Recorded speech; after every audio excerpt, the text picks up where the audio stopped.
Mi camino es la claridad del Zen y la entrega del Sufí, la disciplina del yoga y la compasión de Cristo, la sabiduría de la Cábala y la ignorancia del Tao.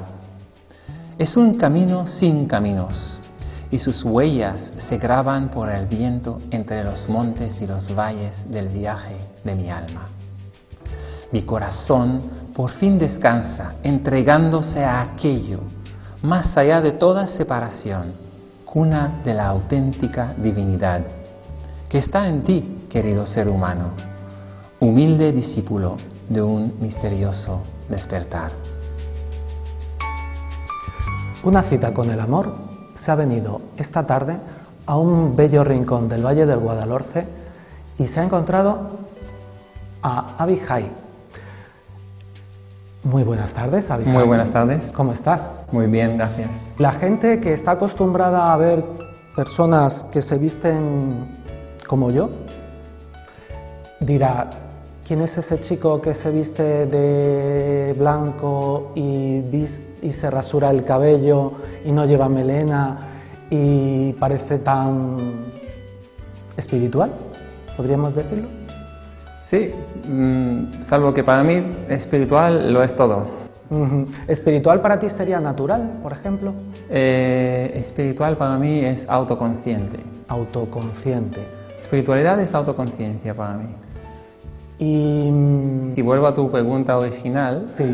Yo diría que se puede mirar en la apariencia, pero realmente más importante es mirar en lo que transmitimos. En la apariencia soy un ser humano como cualquier otro. En la apariencia eres un ser humano como cualquier otro. ¿Y en el interior? En el interior creo que también. O sea, vivo emociones, pensamientos, acciones. Quizá lo que he aprendido y lo que comparto con los demás es la raíz de mi identidad. O sea, sentir que aquello que me hace actuar, vivir, hablar, es esa inteligencia universal en la cual todos nos apoyamos. Y quizá menos sufrimiento, menos separación, más felicidad. Eso te iba a preguntar, ¿Abhijay experimenta alegrías y tristezas? También, claro. ¿Más alegrías que tristezas? Yo diría que no es más o menos la cuestión de siempre, sino es la cuestión de dónde experimentamos la realidad. Y hay un lugar en mí, como hay un lugar en todos, que es de absoluta plenitud, de paz, de quietud, y que he aprendido en mi camino y lo que estoy compartiendo con los demás. ¿Quieres decir que tú has recorrido un camino en el que has aprendido un montón de cosas y las estás compartiendo con los demás? Sí, y también no. Bien. Sí, porque estoy compartiendo muchas cosas que he aprendido en el camino, pero no estoy compartiendo las cosas como tal, sino lo que trato de compartir es la esencia que somos. Y en la esencia que somos, estoy compartiendo el hecho de que no somos nuestra apariencia física, que somos algo más allá de la apariencia física, y que cuando aprendemos a vivir desde esa esencia, pues entonces podemos vivir con más plenitud, más paz, más amor, más tranquilidad, fluir desde el corazón y sentir que este viaje también se puede disfrutar de él. Mucha gente, por tu percepción, vive de la apariencia y vive desde la apariencia. Yo no diría que vive desde la apariencia, sino vive desde el concepto de identidad basada en lo material. Es decir, trata de cuantificar o de ver las cosas por su forma y vivir por traducir la materia como algo que es lo real. De hecho, durante toda mi vida he escuchado una frase que dice: tanto tienes, tanto vales. Es decir, que se medía el valor de una persona en función de sus posesiones materiales. Efectivamente, pero se ha demostrado perfectamente de que eso no es así, porque los grandes maestros del mundo, del universo, aquí en este planeta por lo menos, no las consideramos figuras importantes por lo que han tenido, sino por lo que han hecho o creado. Por tomar un ejemplo, Gandhi no ha tenido multimillonarios casas o bancos y tal, pero ha movido una nación entera. Lo mismo Mandela, lo mismo Beethoven, Bach o lo mismo los grandes de la literatura. Empezamos por Cervantes mismo. No es lo que han tenido, sino lo que han creado o lo que han aportado en el espíritu eterno. Y lo que han creado o han aportado tiene que ver con lo que eran en su esencia. Exactamente, en su capacidad de conectar con su esencia, yo diría. En su capacidad para conectar con su esencia. Y vivir desde la esencia, sí. ¿Qué nos aporta vivir desde la esencia? Pues nos aporta, yo creo que lo más importante, la felicidad, la libertad, y nos aporta el concepto que nosotros llamamos el libre albedrío, es decir, poder fluir con la vida y disfrutar de ella, y materializar, manifestar lo que realmente anhelamos. Te preguntaba antes por las tristezas y te preguntaría a continuación, cuando uno fluye, ¿las tristezas son menos amargas? ¿O no existen directamente las tristezas o no existe directamente la amargura? Imagínate que eres el océano. ¿Yo soy el océano? Sí. Me imagino. Y que ahora viene una ola de tristeza, ¿vale? Entonces tú sientes la ola de la tristeza, pero el océano no se estremece por las tristezas. Entonces la ola viene y regresa al océano y se diluye y tú vuelves a ser el océano. O sea, nunca ha sido otra cosa que el océano, pero sientes la tristeza, pero la tristeza no es algo que te hace sufrir tanto porque no te identificas tanto con ella, es solo una ola en ti. ¿La tristeza puede aportarme un sabor, una riqueza a mi vida? Por supuesto.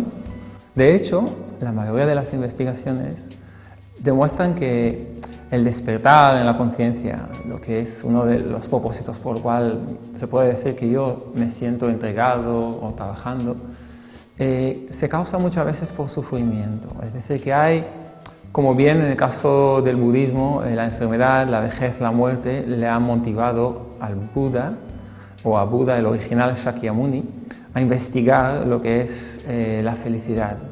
En otras tradiciones lo mismo. Entonces el sufrimiento es muchas veces el motor de la búsqueda interior. O sea que debe haber en algún momento de nuestra vida un ingrediente que puede ser el sufrimiento, la tristeza o algo parecido, y ese nos empezará a revolver con la intención de que nosotros nos hagamos preguntas. Sí, de hecho yo describo en los libros los motivos del despertar y comparto los míos. Y en los míos he tenido desde edad muy joven esa inquietud de preguntar qué hago aquí, qué es este mundo, por qué he regresado. Pero a lo largo de mi camino también he vivido el cáncer de mama con mi hermana y otras vivencias de fallecimiento o de enfermedad. Y eso me ha hecho encauzar mucho más la búsqueda. Y eso es lo que siento que pasa a muchas personas que estoy acompañando también. Es decir, que a veces es una separación en la relación de pareja, a veces es una pérdida de un ser querido, a veces es una enfermedad, pero motiva no quedar dentro del marco de la película, de lo que es la vida por fuera y buscar dentro las respuestas.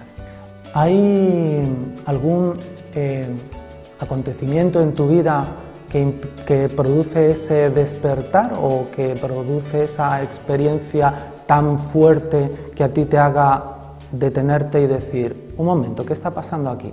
Hay varios, no uno. Yo creo que la vida es un proceso incesante y si yo trato de ponerlo de una manera mental y colgarlo solo de una cosa, pues sería un error. Pero podría decir que un momento de estar compartiendo con mi hermana en el hospital cuando estaba pasando por quimioterapia y verla en un estado de gracia, de plenitud, de paz, de amor, a pesar de la condición exterior, que era sin pelo, debilidad del cuerpo, todo eso, y preguntarme entonces qué es la vida. Eso es un momento, por ejemplo, ¿no? Pero muchos otros momentos que puedo compartir con niños, con gente más adulta, y también en lugares diferentes en el mundo. ¿Tu hermana era mayor que tú? Sí, 3 o 4 años. 3 o 4 años mayor que tú. ¿Y aquel Abihai que se acerca a la habitación del hospital, donde me imagino que estaba ingresada a lo mejor tu hermana, era un Abihai muy diferente al que se sienta hoy con nosotros? Sí, en cuanto a su forma de vivir la vida, de entenderla y de fluir con ella. Esencialmente, soy la misma esencia, o sea, soy el mismo ser, pero que incluso ahora que sigo acompañando personas en su proceso de cáncer en el hospital clínico, el año pasado lo he hecho una vez a la semana porque vivía por aquí, ahora una vez al mes, todavía veo que las experiencias desde las cuales yo vivo ahora esa misma enfermedad son completamente diferentes. Soy capaz de hablar con las personas y decirle, mira, he aprendido a vivir y he aprendido a morir, no existe la muerte de lo físico no es lo que somos, hay un tránsito, vamos a meditar en la esencia, vamos a sentir que la esencia es lo que somos y así liberamos el miedo. ¿Y cómo sienta a un paciente que esté experimentando un proceso como ese y la medicina, porque son enfermos de cáncer, algunos de ellos que están recibiendo quimioterapia, que es un medicamento que remueve mucho, ¿no? ¿Cómo sienta a esos enfermos la visita que tú haces y las meditaciones o tus palabras? ¿Cómo les sienta? Bueno, no todos tienen la apertura que uno puede tener, pero los que tienen la apertura, pues puedo decir que alguna que otra paciente ha dicho, bueno, es mejor que la morfina, la meditación. Mejor, mucho mejor. Y otros simplemente han podido despedirse en paz, sentir plenitud y están en el otro lado, puedo llamarlo así, en el otro lado de la vida, y sabiendo de que realmente han conseguido un aprendizaje a través de lo que es la muerte de lo físico, desde luego, no la muerte de lo que somos. Sería bueno que todos nos acercáramos a la muerte de esa manera tan dulce, se podría decir una manera o amable de acercarse a la muerte, sobre todo sin miedo. Sí, yo creo que la muerte es la cuestión principal que da miedo a lo que más que miedo nos da, sí, a todos. Que en Occidente, en la cultura actual, no se entiende la muerte. Entonces, incluso a veces en hospitales se quita rápidamente el cuerpo, en otros lugares las personas tienen miedo y es porque nosotros identificamos con la materia, con el cuerpo físico y pensamos que vamos a morir con él, a pesar de que hay miles, quizás cientos de miles ya de evidencias en todos los aspectos de la vida de que no es así. Y entonces, como tenemos miedo a la muerte, no nos permitimos vivir plenamente. Entonces, como dicen bien, aprende a morir para aprender a vivir. Entonces, la muerte es una enseñanza muy importante que se puede hacer durante la vida, para vivir desde lo que es la esencia. Alguien me decía que, cuando yo le planteaba algo parecido, que hasta que no se llega a la muerte, a ese mítico momento, por decirlo de alguna manera, no se sabe realmente lo que es la muerte. ¿Se puede practicar, se puede entrenar el proceso? O sea, sobre todo para ir desprendiéndonos los miedos y acercarnos a ese momento, pues como decíamos antes, de una manera plácida, ¿no? Sí, y te voy a decir más. De hecho, todos conocemos la muerte, tanto a nivel subconsciente en experiencias que hemos vivido anteriormente. Y cuando hablo de la esencia me refiero a que todos hemos nacido y hemos muerto muchas veces y podemos recordarlo mediante procedimientos muy simples de viajar en el subconsciente. Por lo cual eso es una metodología simple, pero que también morimos todas las noches cuando dejamos nuestra identidad colapsar en el sueño profundo sin sueños y nos quedamos con boca abierta, tumbados en la cama, sin mente, sin emociones y sin movimiento del cuerpo, y no nos da miedo para nada. De hecho, lo buscamos con... Claro, porque ahí es donde nos encontramos con esa esencia que somos. Pero también porque no hay miedo porque sabemos que vamos a despertar a la mañana siguiente. No siempre es así, no siempre es así. Simplemente lo hacemos con naturalidad porque sabemos que sin dormir sí. no podemos proyectar. ¿No podemos? Proyectar. ¿Y qué es lo que hay que proyectar? La vida, todo lo que hacemos es proyección. O sea, vamos a dar la vuelta a la tortilla un momento. A ver si podemos fluir con eso. Venga. Imagínate que lo que nos contaron sobre nosotros mismos no es la verdad. Es decir, que nosotros tenemos esa experiencia de vida que está ahí en el sueño profundo sin sueños. Es decir, cuando estás en la cama con boca abierta, tumbado, y que todo es la vida, pero en algún momento de la evolución te has identificado con las formas. No importa si es gato, perro, mono, humanoide, muchas vidas, y que ahora te has llegado a identificar con ese cuerpo. Pero realmente, en cada momento, aquí y ahora, estás proyectando pensamiento, emoción y acción. ¿Qué sería sin proyectar estas cosas? ¿Te da miedo pensar o sentirlo? Eso es la pregunta. Esa es la pregunta. Es decir, cuando dejas de proyectar pensamiento, acción y emoción, de repente descubres lo que eres y te das cuenta de que lo que eres nunca muere. Por lo cual, la muerte es una buena enseñanza. Entonces te das cuenta que también puedes atribuir vamos a decirle, un valor o una actitud más pacífica hacia lo que piensas, hacia lo que haces, hacia lo que sientes, porque sabes que son proyecciones dentro del cuerpo o mente que tienes ahora, de la personalidad que eres, pero que ese vehículo de lo que es el ser o la inteligencia universal es impermanente, por llamarlo así, viene y va. Cuando vives desde ese lugar en ti y no te da miedo tomar una perspectiva hacia lo que es tu pensamiento, tu acción, tu emoción, de repente te despiertas a algo mucho más profundo. ¿Se puede entonces aprender a no tener miedo para vivir más, por ejemplo, miedo a la muerte, para vivir, como tú decías, más intensamente la vida? Yo no digo que se pueda aprender a no tener miedo, igual que yo digo que nunca se puede decir a nosotros mismos aprender a no algo. Como te digo ahora mismo, no piensas en un conejo. Ya. ¿Qué vas a hacer? Pensar en un conejo. Exactamente.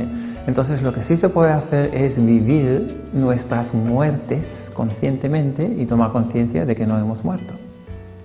Si toda una familia viviera de esa manera consciente la desaparición corporal de sus miembros, pero conscientes de que pasan a otro plano,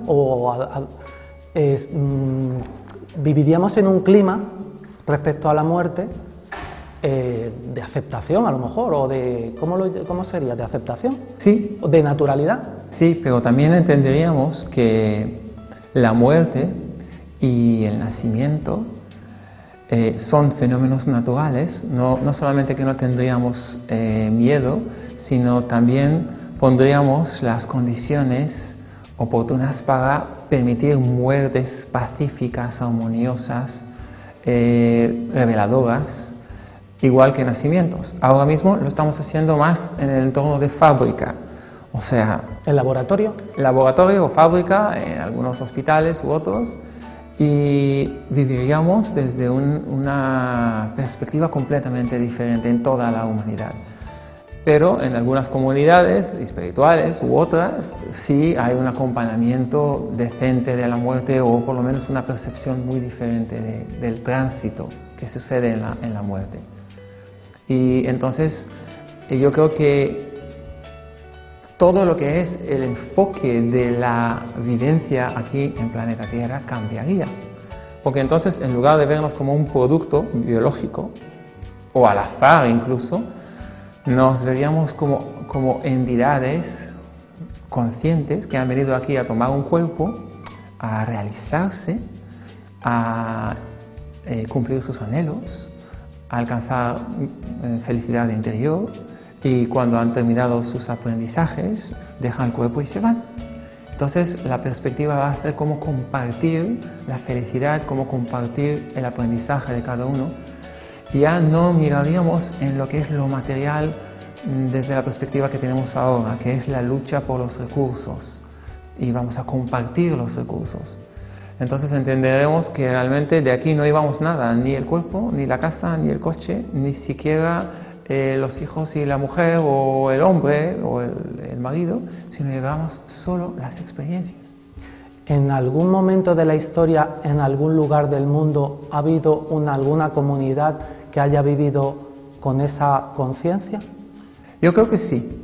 Es un tema que merece investigar. Yo creo que ahora mismo hay comunidades espirituales dentro de varias tradiciones espirituales, porque yo no pertenezco a ninguna, pero que he investigado. ¿Has investigado? He investigado el budismo, el hinduismo, el judaísmo, el cristianismo y otras tradiciones, que hay comunidades que lo que hacen es vivir desde ese lugar, acompañar a los miembros en su proceso de llegar aquí, en su proceso de marchar aquí, con respeto.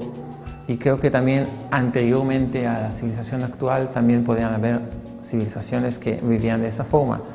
Pero yo más me gusta pensar que nosotros mismos como civilización llegaremos a ese punto más adelante. ¿Tienes esa esperanza? Sí. Espero que habrá un despertar, espero que la gente se está produciendo, que se está despertando, la gente ahora mismo, pero que habrá aún más, que habrá mayor cantidad de gente despierta, que no se va a preocupar solo por la supervivencia, sino por lo que es la experiencia interna que ha venido a hacer aquí y cómo compartir y cómo apoyar y ayudar a los demás y cómo hacer este mundo mejor. La experiencia interna es gratuita. Sí. No tiene mucho coste, es decir. Exactamente. La experiencia interna está al alcance de todos. No todos tenemos búsqueda, eso es otra cosa. No todos tenemos la necesidad de encontrar quiénes somos y por qué estamos aquí.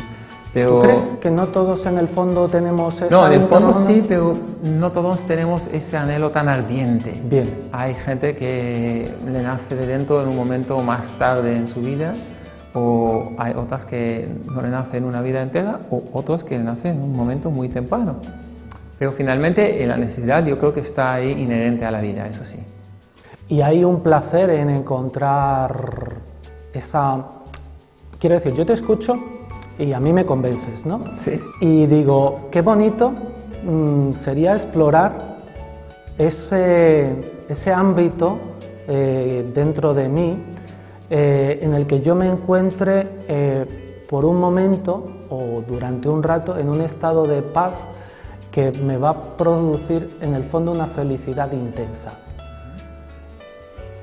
Tú de alguna manera eres maestro para enseñar a la gente a hacer eso. ¿Se podría decir así? Sí, yo prefiero decir la palabra guía. Acompañante quizá, acompañante, ¿no? Una persona que comparte. Eso que llamamos maestro es encontrar un maestro fuera, el propósito es encontrar el maestro dentro finalmente. Es decir, que lo que vibra y lo que ayuda a avanzar es la resonancia. Entonces necesitamos ejemplos. Al menos necesitamos ejemplos. Eso es. Porque hasta ahora hemos tenido, permítanme la expresión, malos ejemplos. Ha habido malos ejemplos. Y también muy buenos ejemplos. También ha habido buenos ejemplos, pero quiero decir, si tú hablabas de que tenemos una tendencia a la materia, una tendencia muy acusada en nuestra sociedad occidental de tendencia al materialismo, a ver un coche, por ejemplo, por la calle y decir, ese coche lo quiero yo. Veo el ejemplo, veo que otra persona lo tiene y digo, y a mí a lo mejor puedo sentir el deseo de decir, yo quiero conducir ese coche o yo quiero vivir en aquella casa, porque me parece una mansión. Las revistas la televisión, las revistas nos despiertan muchas veces el deseo de adquirir objetos que pensamos que cuando lo tengamos nos dará una satisfacción inenarrable, ¿no? Claro. Y es por esos ejemplos que nos sentimos atraídos hacia afuera, hacia esos objetos. Y yo digo hacia afuera, porque hacia realmente afuera, por supuesto, cuando desplazas el interés hacia adentro y te preguntas, pero un momento, ¿por qué quiero tener un coche, una casa o algo? Y haces incluso la simulación de que tienes el coche y la casa. ¿Cuánto te dura la felicidad? ¿Es una felicidad real? ¿Es una felicidad verdadera? ¿Es una felicidad que te permite decir que la experimentas como algo que ha cambiado tu vida?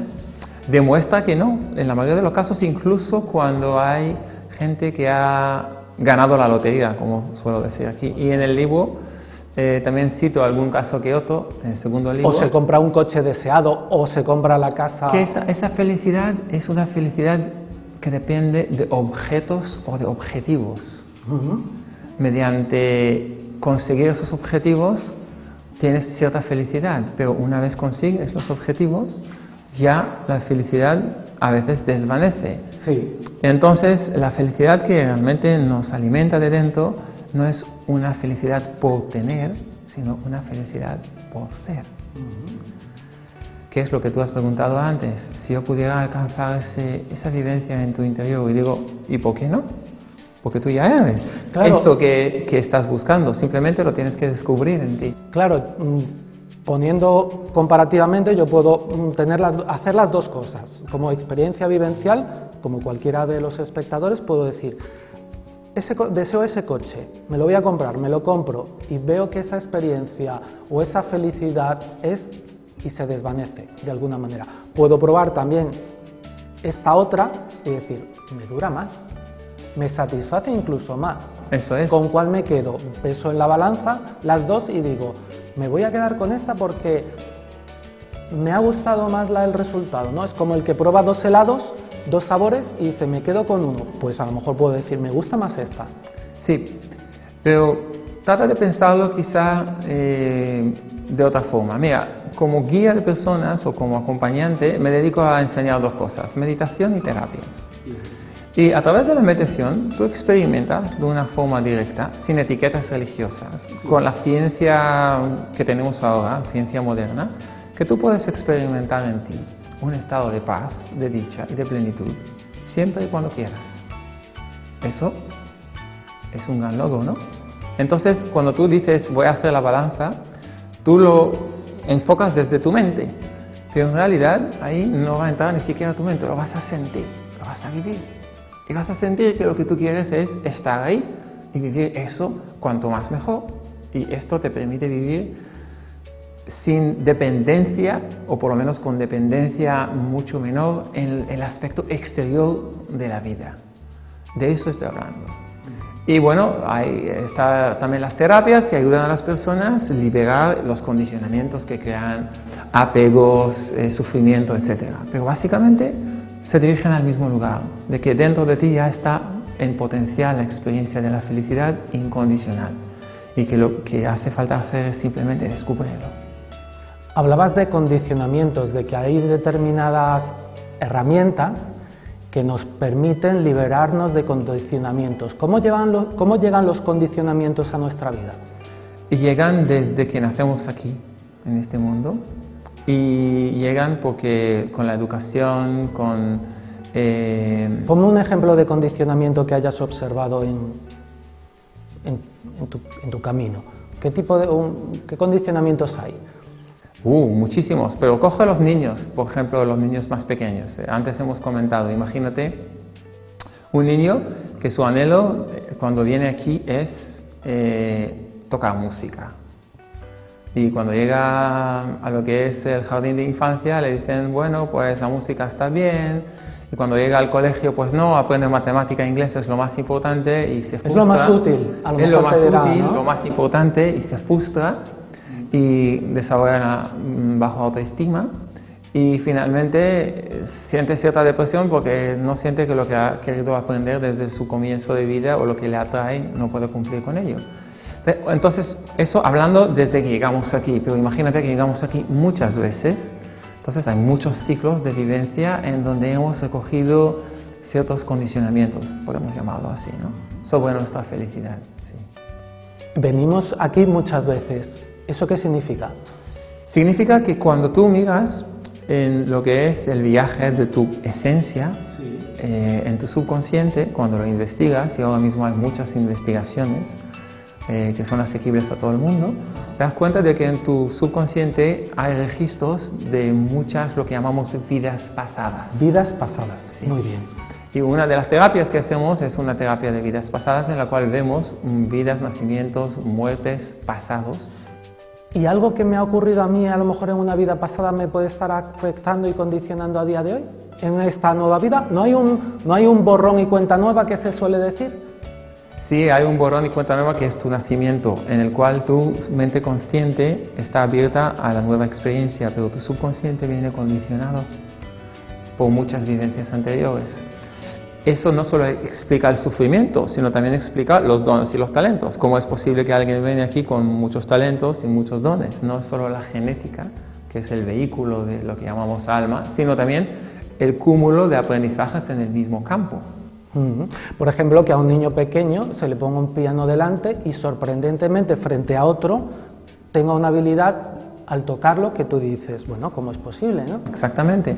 Pues ahora mismo en el mundo hay, por ejemplo, te entras en YouTube y ves a Aurelio Mejía Mesa, que es un colombiano, que tiene ahí más de 2.200 regresiones hechas en vivo, grabadas en vídeo.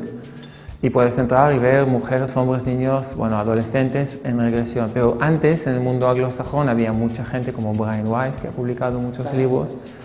Y también gente que ha publicado investigaciones de hipnosis clínica sobre el periodo entre vidas. Es decir, que cuando dejamos el cuerpo físico y vamos al otro lado, ¿qué es lo que experimentamos en el otro lado?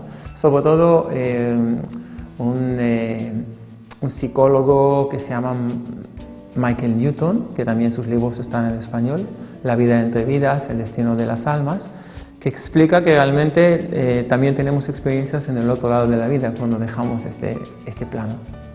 Por lo cual tenemos que ver todo eso como continuo, ¿no? Un continuo en el cual aprendemos a regresar a la esencia que somos de una forma gradual y consistente. ¿En qué casos recomendarías tú buscar explicación a cosas que nos ocurren en esta vida, en otras vidas? ¿En qué casos? ¿En qué circunstancias? ¿A qué personas? Bien, lo primero y lo más importante es la apertura de la persona. A realmente viajar dentro y ver y experimentar y recordar y liberar y conectar con su esencia. En todos los casos que existe esa apertura, pues es una aportación muy importante. En muchas enfermedades, en muchos casos de trastornos de todos tipos, psicológicos y otros, yo he evidenciado de que eso ayuda mucho a la evolución. ¿De la enfermedad? Sí, a la evolución de la persona en conciencia, al crecimiento en conciencia y también a sanar lo que es el malestar. Pero terapias de vidas pasadas, ahora hay muchos terapeutas y mucha materia, muchas evidencias. Yo diría incluso ir más allá de eso, ir a lo que es la esencia que somos, mirar directamente en la esencia que somos, recordarnos no solamente como almas, sino como esa luz de divinidad que somos dentro, andar como caras de la divinidad, sentir la vida desde dentro, sentir que lo que habla a través de nosotros es la vida. Nosotros imaginamos que ahora mismo, por ejemplo, estoy hablando contigo, que en mí se preocupa de la digestión, de la alimentación, de lo que es la regeneración de las células. Eso que en mí hace todas estas actividades también hace en ti y también hace en la planta y en el mono y en los animales y en el giro del planeta. O sea que hay una inteligencia ahí que está funcionando a través de nosotros. Y sin embargo, nosotros sabiendo esto, nos identificamos como si fuera nosotros que estamos haciendo eso. Pero nosotros no lo estamos haciendo, nosotros solo estamos produciendo pensamientos sobre quiénes somos.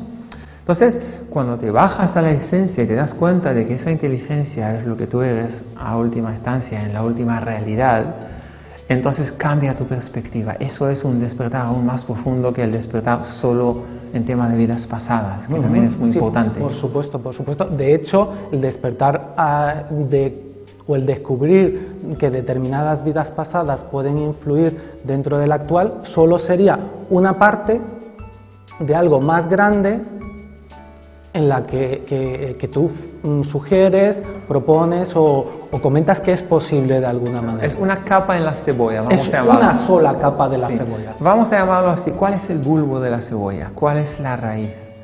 La raíz es que cuando tú te duermes por la noche y colapsa tu identidad en el sueño profundo sin sueños, no tienes ningún miedo y quedas ahí y estás bien.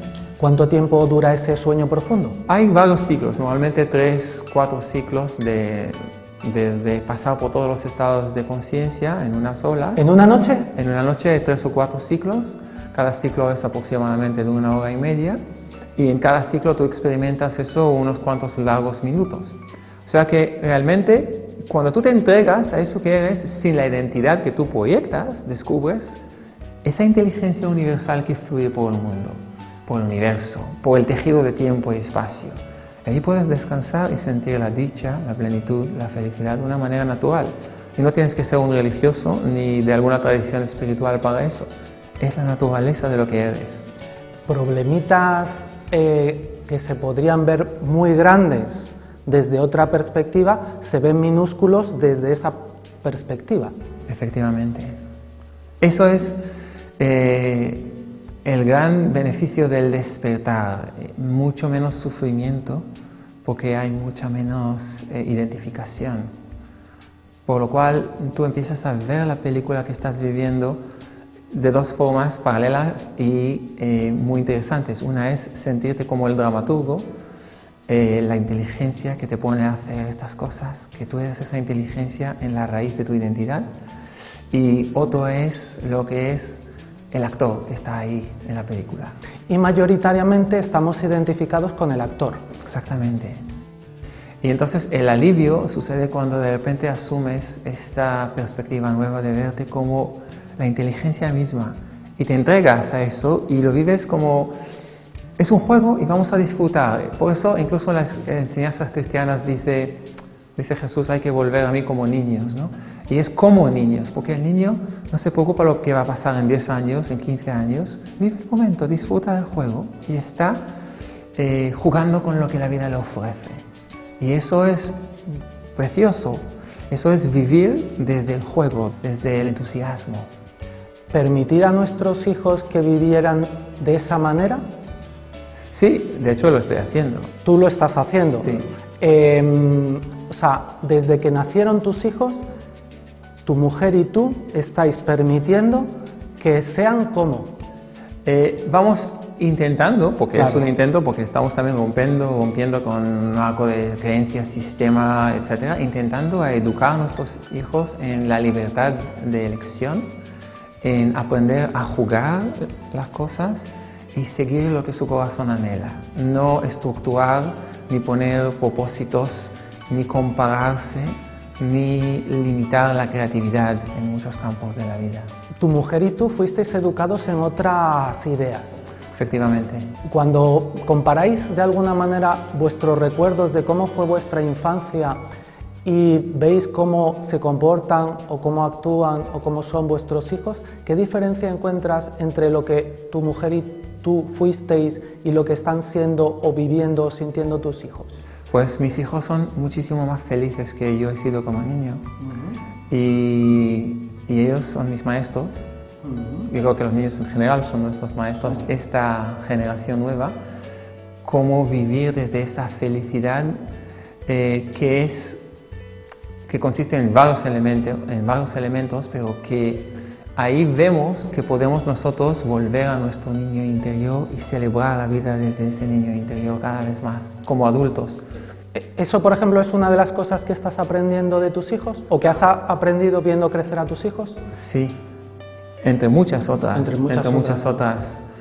Cuando lo limitas, no comparas, no destruyes lo que es el impulso creativo de los niños, te encuentras que tienen una facilidad enorme de disfrutar de cualquier situación, de innovación, de realmente vivir con la vida y en la vida y fluir con ella de una manera increíble.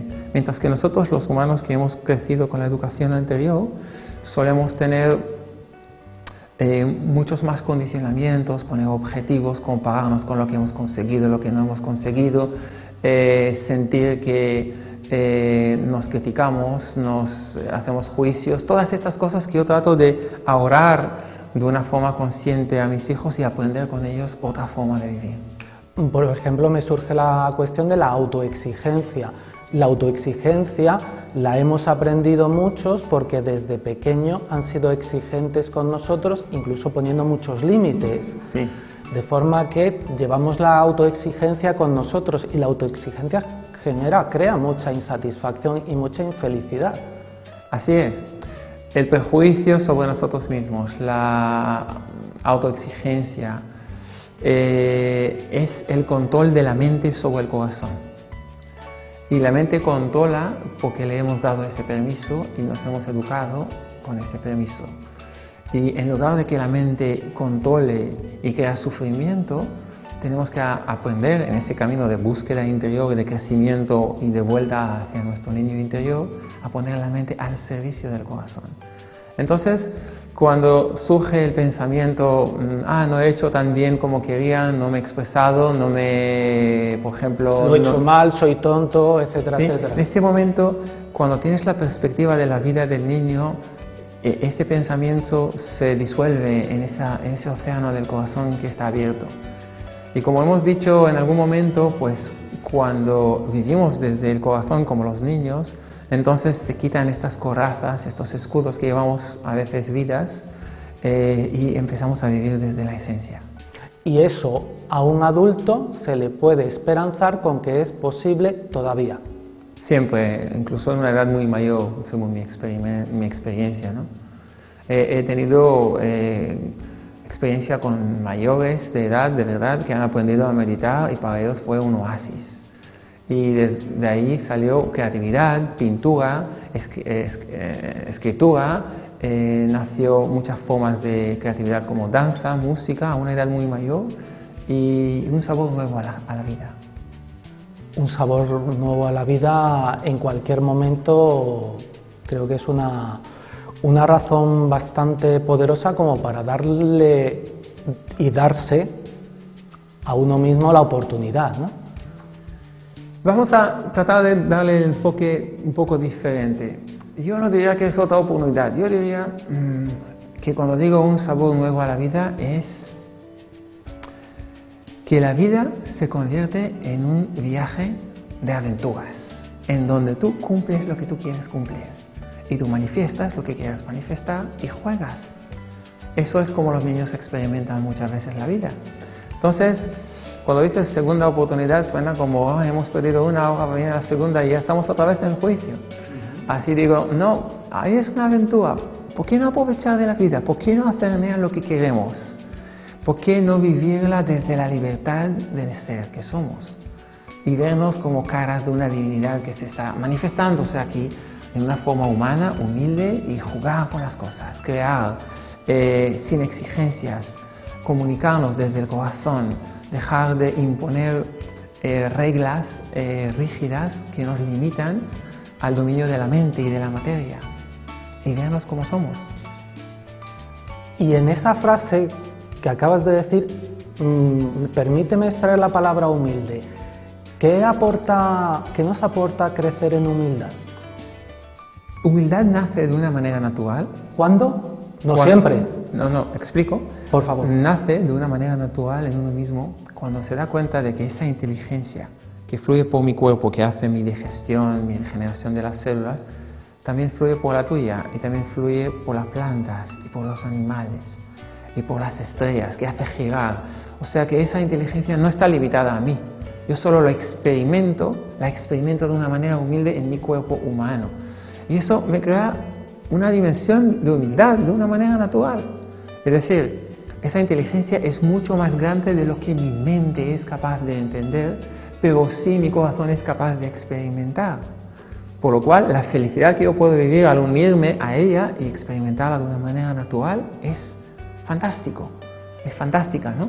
Pero lo importante en eso es también tener una dimensión de humildad, porque si yo en la raíz de mi identidad soy esa inteligencia y la inteligencia esa fluye por todo el universo, la fuente esa de la creación, entonces no me puedo presumir ser especial, exactamente, o diferente, o responsable de todo lo que sucede en el universo, y por lo cual me limito a mi emoción, a mi proyección, a mi manifestación, y con eso tengo esa humildad de sentir la felicidad dentro y de disfrutar de lo que yo creo. ¿Implica una liberación? Una liberación muy grande, sí. Para cualquiera de nosotros que, por ejemplo, no nos consideremos diferentes o mejores de los demás. Claro, se quita del medio el pensamiento De que golpe. tenemos que ser diferentes de los demás. ¿Por qué tenemos que ser diferentes o mejores de los demás? Si no tenemos que ser lo que somos. Ese es un condicionante que también recibimos muy pronto, ¿no? Tienes que ser el mejor de la clase, por ejemplo. Exactamente. Tienes que sacar... Y yo te digo, tienes que ser tú mismo. Con todo lo que lleva el equipaje de tu alma, por llamarlo así. Las vivencias en la separación de tu alma. Las memorias que están en tu subconsciente. Tienes que ser tú mismo. Y es mucho más simple, es natural. No tienes que esforzarte para ser alguien para amarte. El amor ya está dentro de ti. El amor es la vivencia de estar unido a la inteligencia universal que fluye por ti. Es natural. Cuando una persona es autoexigente consigo mismo o cuando ahí hay una falta de amor a sí mismo. Sí, claro, corta el flujo de amor hacia uno mismo. Corta... La mente interfiere en el flujo de amor hacia uno mismo, interfiere y hace sentir a la persona que condiciona el amor hacia uno mismo por logros académicos, creativos u otros. En este momento del despertar te tomas conciencia de que has tenido el régimen de la mente y ya no quieres ese. Ha sido una dictadura. Exactamente, y la mente se pone en su sitio. Vamos a dejar que la mente sirva al corazón, sirva a la vivencia de plenitud y nos permite encauzar a través del conocimiento que queramos adquirir o a través de las herramientas que tenemos, la creatividad, la manifestación que queremos tener en este mundo, pero no es la dueña, es la facilitadora para llevarnos a donde queramos desde el corazón. Es una herramienta que se ha convertido en... Es la metáfora del robot que se ha rebelado en contra del creador. La metáfora del materialismo actual. La metáfora de todo lo que son las películas estas de horror en donde las máquinas controlan el mundo. Las máquinas son una metáfora para la mente. La mente es información. La mente son dígitos, pensamientos, palabras. Lo que el corazón produce es emoción.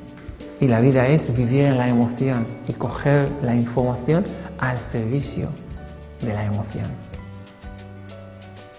Abihai ha escrito 2 libros. Sí. Háblanos un poco de ellos. Bueno, en 2012 publiqué el primer libro. Y el primer libro es El camino al ser, claves para el despertar de la conciencia humana. De hecho, este libro lo presenté aquí en Coín. Sí, me acuerdo, en el convento de Santa María de la Encarnación. Exactamente.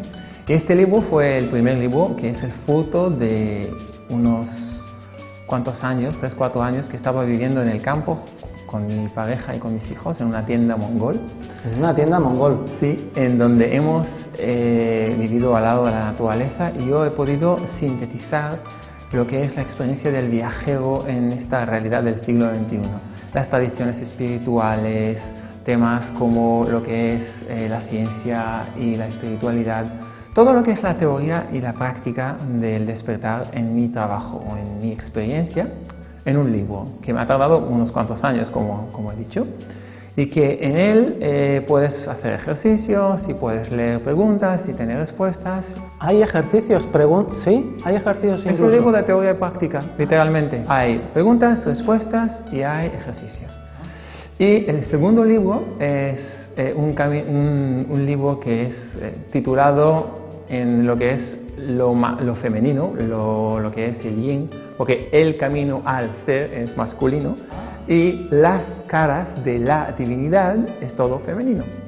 Por lo cual ahí no hablo de teoría ni de práctica, un poco sí para dar la base, sino sobre todo de experiencias del despertar que yo he vivido con muchísima gente en este continente, pero también en otros continentes, en 2 saltos en la evolución. Uno desde el concepto de identidad basado en la persona hacia lo que es el alma, y 2 desde el alma hacia lo que es el ser. Entonces llamo las caras de la divinidad porque finalmente creo que el objetivo de la vivencia en el plano de esta realidad que vivimos es aprender a vivir como la divinidad misma. Entonces la llamo las caras de la divinidad, es el nombre, la etiqueta que llamo a este segundo libro. Eso quiere decir que a lo largo de tu camino por la vida has encontrado muchas caras de la divinidad, pero ¿dónde? ¿En personas? Aquí mismo me encuentro con una delante de mí. Ah, sí, porque todas somos caras de la divinidad. Sí. Perfecto. Simplemente es que tenemos que descubrirlo y vivirlo. Y cuando alguien descubre la divinidad en sí mismo, deja de buscar afuera y empieza a vivirla con entusiasmo, con gusto y experimentar, explorar la vida. Y esa divinidad, porque la divinidad tendrá mucho que explorar. La divinidad que hay dentro de uno tendrá mucho que explorar, ¿no? Exactamente. La divinidad es lo que somos en esencia. Y hemos aprendido a buscarla afuera y ahora estamos descubriéndola dentro. ¿Buscábamos fuera la divinidad? Sí. Siempre, ¿no? Muchas veces, no siempre. Aunque las enseñanzas de los grandes maestros, como por ejemplo Jesús, Buda, Mahoma, Moisés, Zoroastro, era mirar dentro. Sí. Nosotros, en lugar de mirar dentro, miramos a ellos como si fueran la divinidad encarnada en cuerpo físico, en lugar de decir, nosotros somos la divinidad y es lo que nos enseña. Entonces, mediante este libro, estoy enseñando cómo regresar a nuestra experiencia de la divinidad. Abihai es un explorador, es un investigador. Yo creo que si parte de la esencia que trae a lo largo de sus viajes, desde donde venga, que venga Abihai, trae esa esencia una parte de explorador. ¿Tú te sientes explorador? Sí, muy, muy explorador. Vamos a definirlo así. Yo siento que hay almas que vienen a este planeta como para picar ciertas experiencias, probar, experimentar. Y aquí en este planeta tan especial, en este mundo, podemos vivir un amplio espectro de experiencias, desde el grado cero hasta la madurez máxima, que es volver a regresar a la experiencia del ser. Entonces aquí, desde mi punto de vista, podemos experimentarnos en la forma humilde humana, como hemos hablado antes de la humildad, también viajeros de otros lugares en el universo, tal como demuestran, por ejemplo, los vídeos de Aurelio Mejía Mesa. Un momento, ¿quieres decir que todos somos viajeros? Que todos somos viajeros, sí. Pero somos viajeros... Algunos con menos afán y otros con más afán de viajar. Ajá.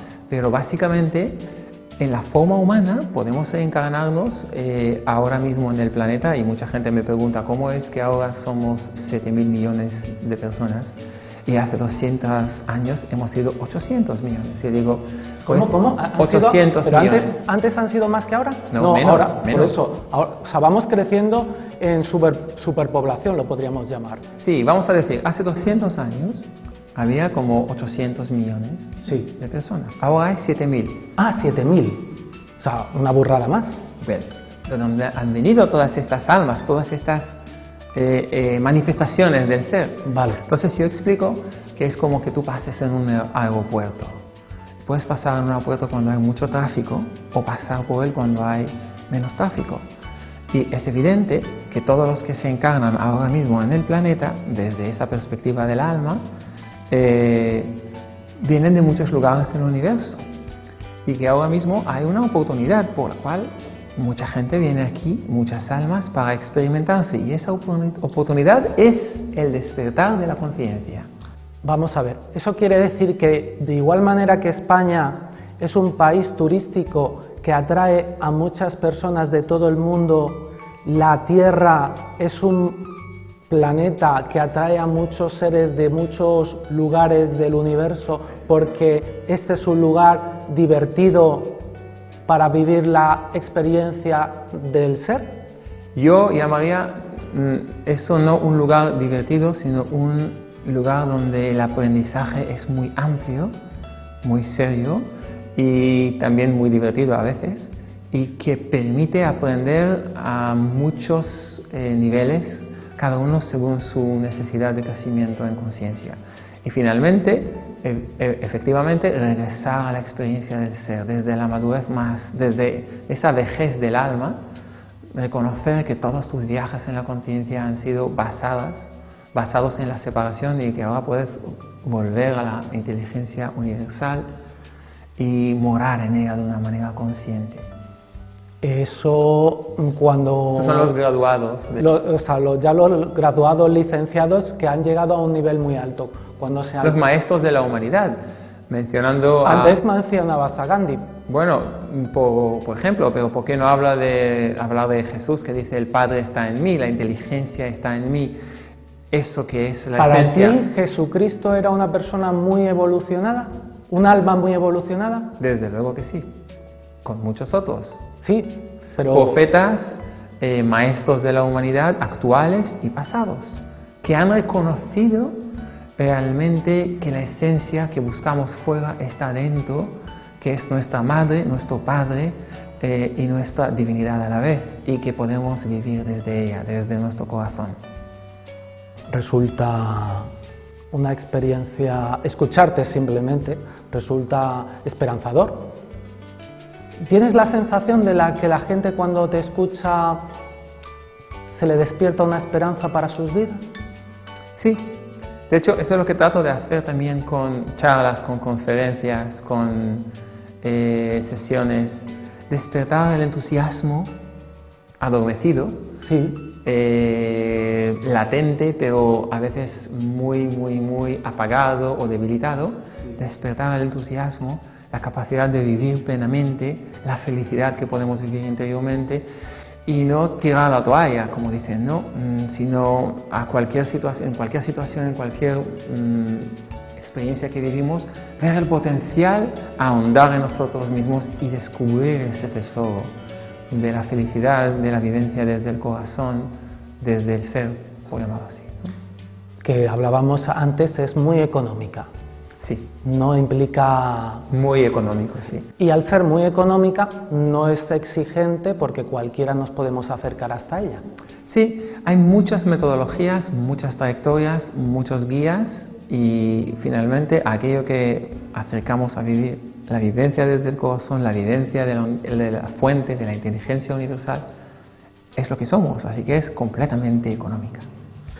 Pues yo quería que mucha gente de aquí, del Valle del Guadalhorce, que de vez en cuando tropieza con este programa en la televisión, pues te conociera, porque habrá aquí quien te conozca, pero también habrá aquí en el Valle del Guadalhorce para quien resultes una persona que nunca han visto, con la que nunca se han cruzado por la calle, que sirviera la televisión, que muchos encienden en sus casas, para conocer a una persona que yo pensaba que merecía la pena conocer, y más que por él, por su experiencia vital y lo que podía transmitirnos, porque a lo mejor lo que es él, todos pensamos que es este chico tan alto, con esta vestimenta tan peculiar, pero quería que te conocieran por dentro, y afortunadamente el lenguaje nos permite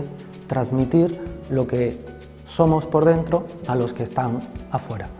Ese era mi deseo y espero que este ratito de charla que hemos tenido haya despertado en ellos el interés y la curiosidad por saber mejor quién eres, porque todavía hay muchas cosas que descubrir de Abhijay, ¿verdad? Sí, pero a mí me gustaría pensar que las personas que escuchen esto, que tengan la curiosidad de experimentar quiénes son. Y te agradezco mucho por ofrecer esta posibilidad y por esta charla también. Creo que la televisión, cuando se pone al servicio del amor, imagínate, puede hacer milagros. Y de verdad puede hacer milagros, porque puede ayudar a las personas a descubrir el tesoro que tienen dentro. Pues si queremos que se produzca el milagro, vamos a hacerlo realidad. Está en nuestra mano, ¿verdad? Está, exactamente está. Muchísimas gracias, Abhijay. A ti. Ven, alma vieja, la eternidad te espera aquí, en este instante. Cásate con el silencio, sé esposo de la verdad. abraza tu camino y libérate de él. Déjate caer al infinito y recoge el tesoro de tu libertad.